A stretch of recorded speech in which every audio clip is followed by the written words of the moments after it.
and I do 100 standing squats. I mean, grip strength makes sense because grip strength is probably reflective of your general strength. And some of the medications, not all blood pressure medications are bad. Some act like exercise mimetic. Absolutely. I think you should do some muscle training, some strength training, and the older you get, the more important it is. If you don't have a great VO2 max, you're going to die. And that kind of obsesses me a little bit, as they would anyone else.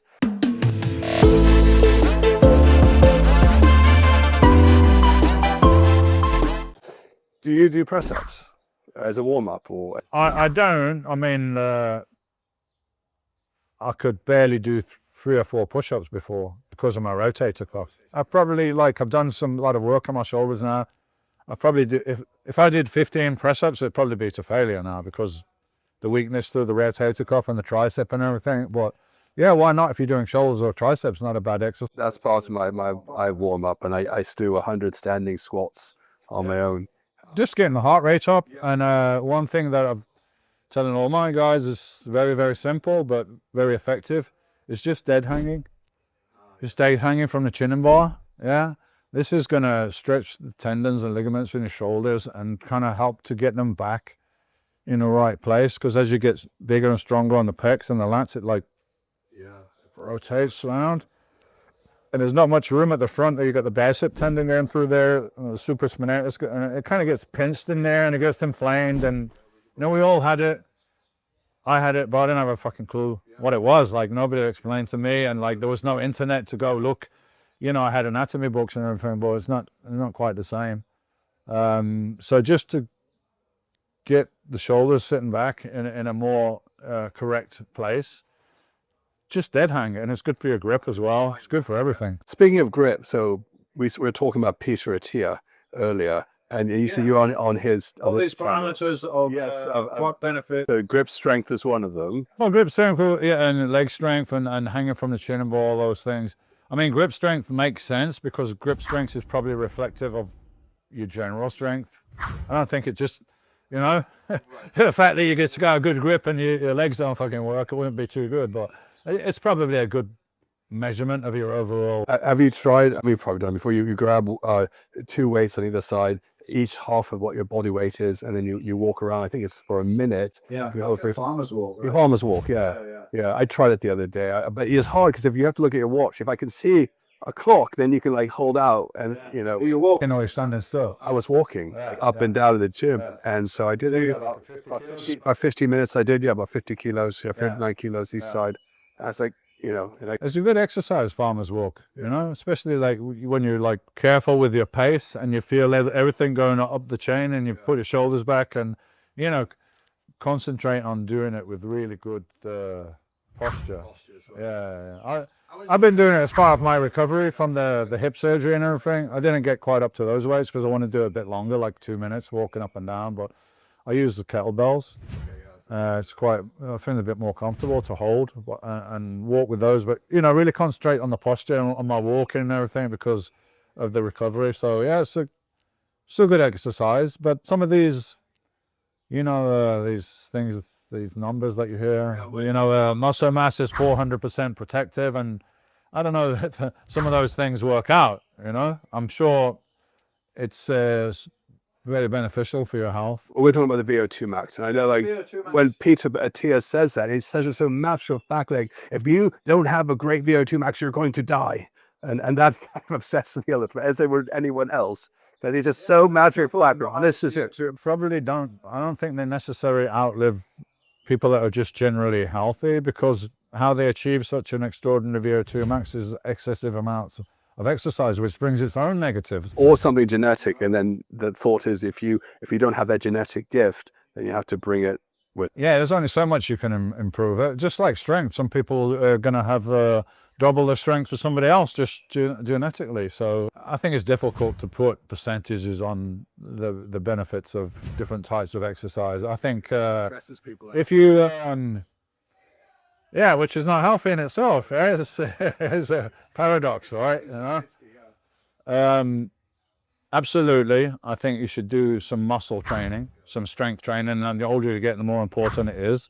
because muscle's an organ, and it's going to help regulate your metabolism and stop you slipping into like pre-diabetes and diabetes, which is just going to really kick in the aging.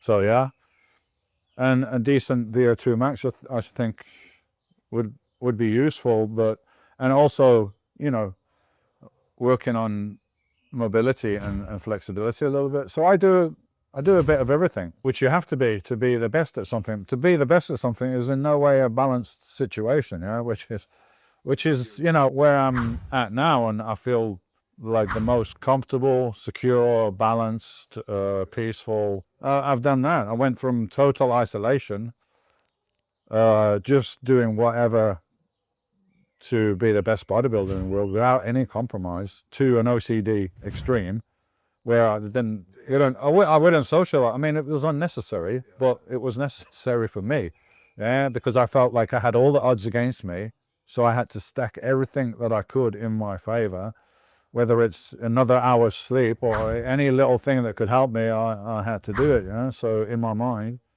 so I put myself on a self-imposed kind of lockdown. You know, I'm almost hidden away from the world. I was a shadow. I didn't go to family social events. Were you in your 20s?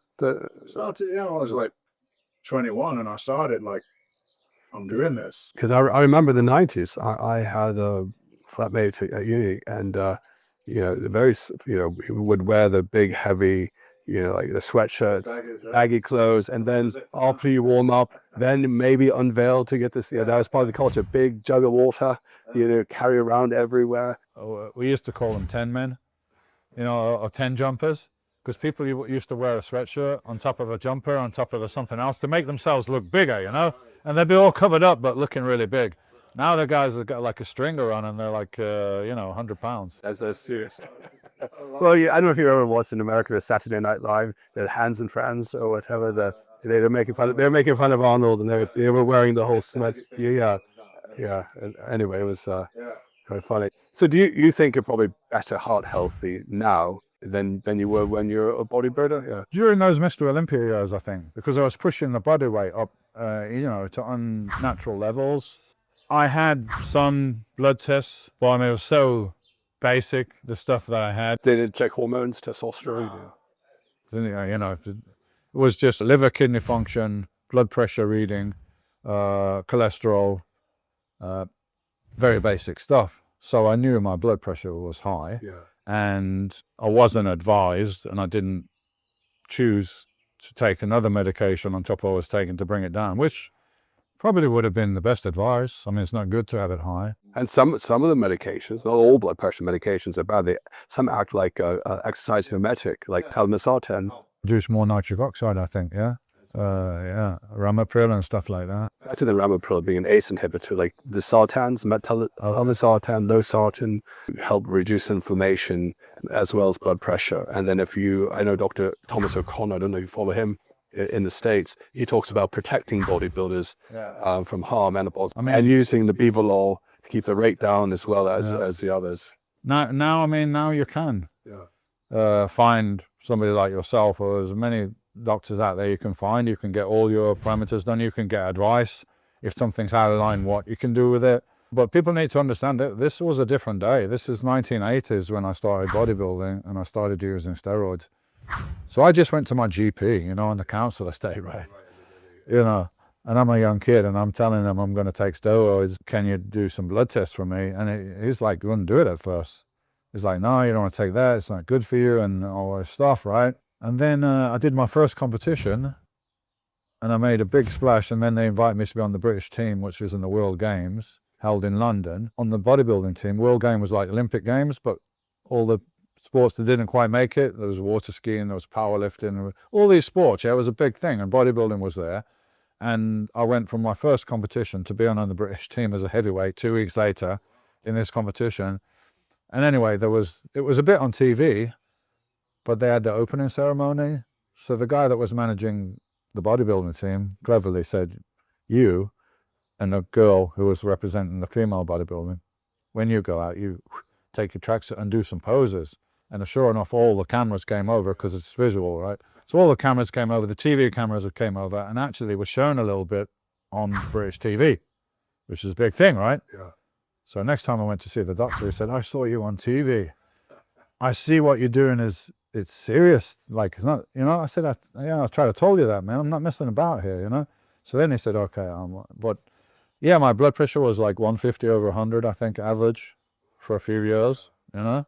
And I didn't know that I had a possibility to bring it down. He didn't advise me. He just said, this is not great long term, and make some money and get out. That's what I should do. It's pretty much what I did. It's been an honor to have Dorian Yates on our program today and delve into the extraordinary story and invaluable insights. To our viewers, take these lessons to heart and remember to subscribe, like, and comment on your favorite takeaways. And stay strong, stay balanced. We'll catch you next time on Balance My Hormones.